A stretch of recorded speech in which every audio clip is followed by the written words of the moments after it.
He must be like narcissist or something. Yeah, he can't admit when it wasn't a good idea. Yeah. Ooh. And then by the time they reached the shore of the Salt Lake, they also blamed James Reed. Mm. And on August 25th, they lost another team member, Luke Holleran, who died of consumption near present-day Grantsville, Utah. And around this time, like, people began to be really, like, concerned because they were running low on food and kind of time, too. Yeah. In the 21 days since reaching the Weber River, they had moved only 36 miles. I know. God. That's so bad. I know. Also, winter is coming. On August 30th, they began to cross the Great Salt Lake Desert, believing the trek would only take 2 days, according to Hastings. But what they didn't know was that the desert sand was so moist and deep, their wagons got bogged down and really slowed their progress again. And on the third day in the desert, their water supply was nearly exhausted. And some of Reed's oxen ran away. Oh no, I know. Wow. Yeah, I guess it's like closer to the wet time or something, because it does get like really dry. Yeah, but that's more in the summer. Like this is too close to the winter or something. Yeah, I didn't know that, but that's crazy. And when they finally, it took them 5 days to get through the desert, so they landed on September 4th, and they rested near the base of Pilot Peak for a few days. And on their 80-mile journey through the Salt Lake Desert, they had lost a total of 32 oxen. Oh, wow. And Reed was forced to abandon 2 of his wagons, and the Donners, as well as a man named Louis Keseberg, lost 1 wagon each. Wow. That's crazy. 32. I wonder how many oxen. That's why I was asking. Like, what do they have, a whole herd? 100? How much is a herd? I would consider 32 a herd. 50? Right. If they lost 32, like, I really want to know the numbers. How many more do they have? I don't know. That's pretty bad, though. I hope one of his, that he abandoned the wagon was the luxury I feel like one, it wasn't. Hopefully. Yeah, probably not. So, they took an inventory of the food and found it to be less than adequate for the 600 miles they still had to go. And then it snowed that same night. Oh, wow. And they reached the Humboldt River on September 26th. Oh, September 20th. That's not a good time to go. Wow. Realizing that the difficult journey through the mountains and deserts had depleted their supplies, 2 of the young men traveling with the party, William McCutcheon and Charles Stanton, were sent ahead to Sutter's Fort, California, to bring back supplies. So they sent them basically to Sacramento, probably on horses, to go get more supplies and bring it back.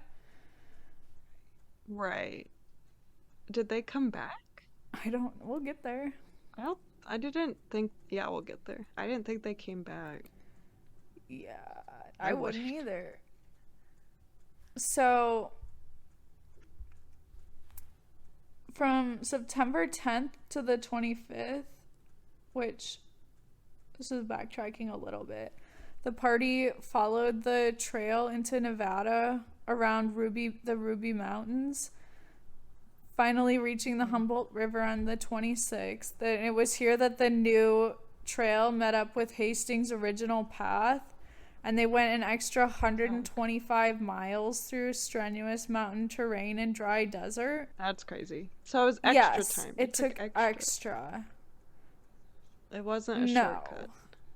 No. What the? Yeah, I'd be And really everyone's mad. fucking pissed at Hastings and Reed for making that call, but they did vote. But again, yeah, if you vote, they didn't. Also, it's the Donner Party, Yeah. right? Weren't they blaming the leader? Right. This seems Yeah. weird. Definitely Hastings. Yeah. But if you voted and you decided to go, like, I don't know. I guess you have to blame someone. Because how that's do there you? And you're right, and you're not gonna blame No. yourself.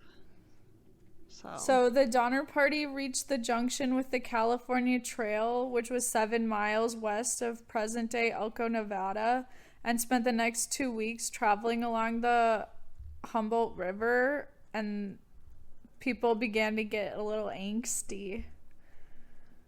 Yeah.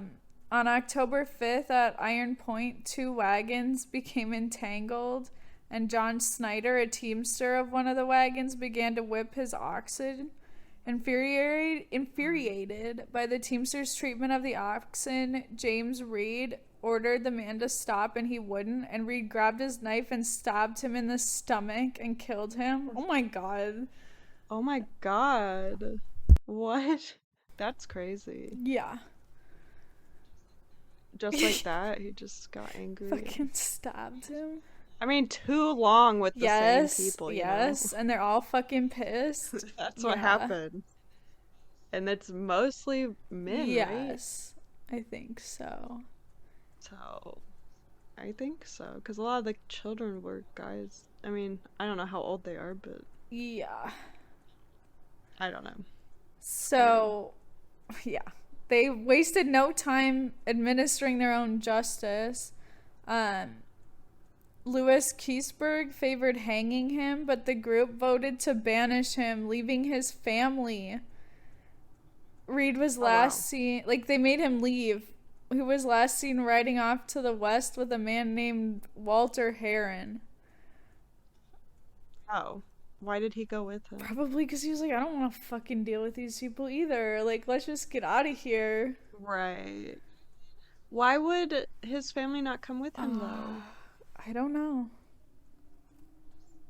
Because it was probably safer. Yeah, well, so they thought, right? Well, yeah, hindsight, but right. Or maybe they would want to keep the wagon and supplies and stuff, so they would have had to leave it all. Oh my god. I don't know. That's crazy. I wonder if he survived. We'll find out. They continued to travel along the Humboldt River with, all of their animals are exhausted. And basically, to spare the animals, anyone who could had to walk. And 2 days after the Snyder killing on October 7th, Louis Keseberg turned out a Belgian man named Hardcoop who had been traveling with him. The old man could not keep up with the rest of the party with his swollen feet and began to knock on other wagons, but no one would let him in. And he was last seen under a sagebrush, completely exhausted, unable to walk, and they left him there to die. So, these people are not very... I would not have wanted to be with this group because they're all very, every man for themselves, and I feel like that kind of explains how this ended, too. But isn't that the pioneering spirit? Yeah. Don't you think that would happen Absolutely. now? I feel like... Yeah, I think this would just happen given the right circumstances. I mean, everyone's exhausted. I could never leave someone to die. Well, yeah, I would hope not, but I guess maybe these people thought that too till they did. Right, that's true. But yeah, that's crazy. Yeah. Things continued to get worse. On October 12th, their oxen were attacked by Paiute Native Americans, and 21 of them were killed with poison-tipped arrows, further depleting their draft animals. Wow. But they couldn't even eat it if it was poisonous. Right. Yeah, but it's poisoned. 21 of them? So that's now, they lost, 32, and now there's 21. They had to have had, 100. Come on. How many do they have left? Like, that's a lot. We care more about the Why would ox they and do death. Like, that? I just want to know how I many they know. have. I want to know how many they end up with, Well, I would say because none. I want to know how many, how, yeah, I guess they ended up with zero. Well, like, by the time they started eating people, did they have I oxen doubt available? it. I hope not, but Someone's hiding one okay. And it's oxen. October. Oh no. October's not good. Shouldn't it be snowing more? Soon?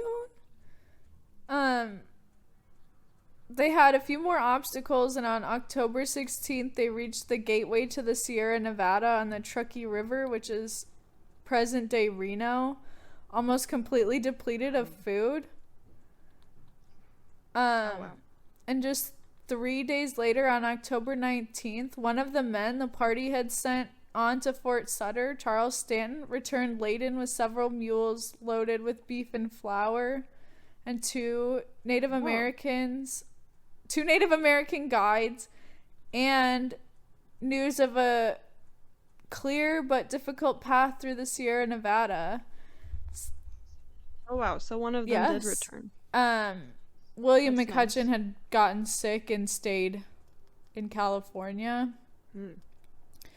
They camped for 5 days, 50 miles from the summit, basically just resting for this like final push.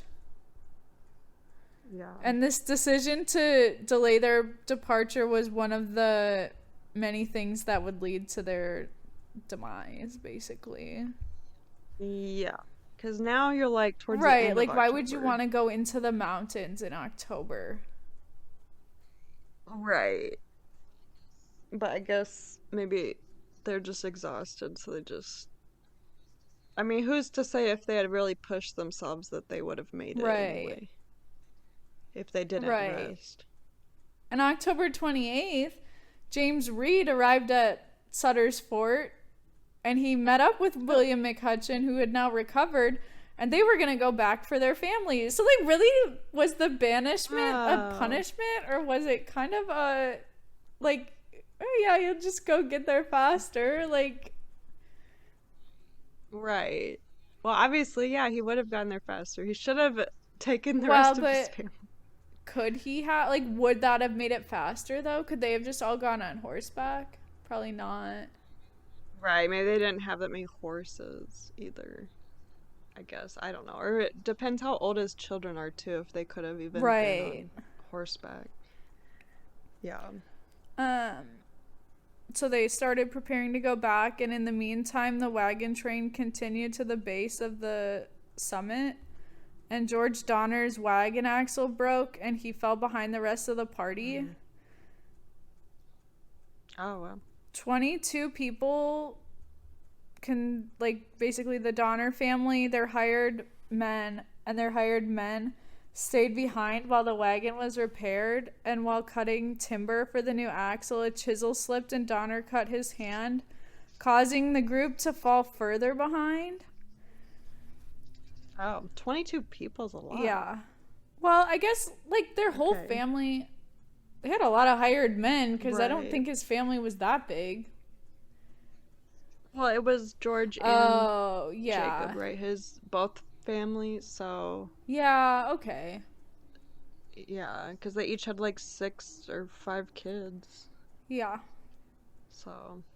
As the rest of the party continued on to what's now Donner's Lake, snow started falling, and Stanton and the two Native Americans who were traveling ahead made it as far as the summit, but they couldn't go any further, so they retraced their steps, where 5 feet of new snow had already fallen.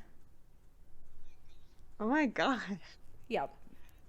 How did they get through that? Dude, I have, like, how tall is a horse? Barely 5 feet.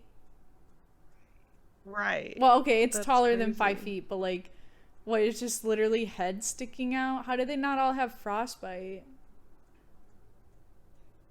I don't know. They probably did. Probably. The Sierra Pass was just 12 miles ahead. And the wagon train, after attempting to make the pass through the heavy snow, finally retreated to the eastern end of the lake, where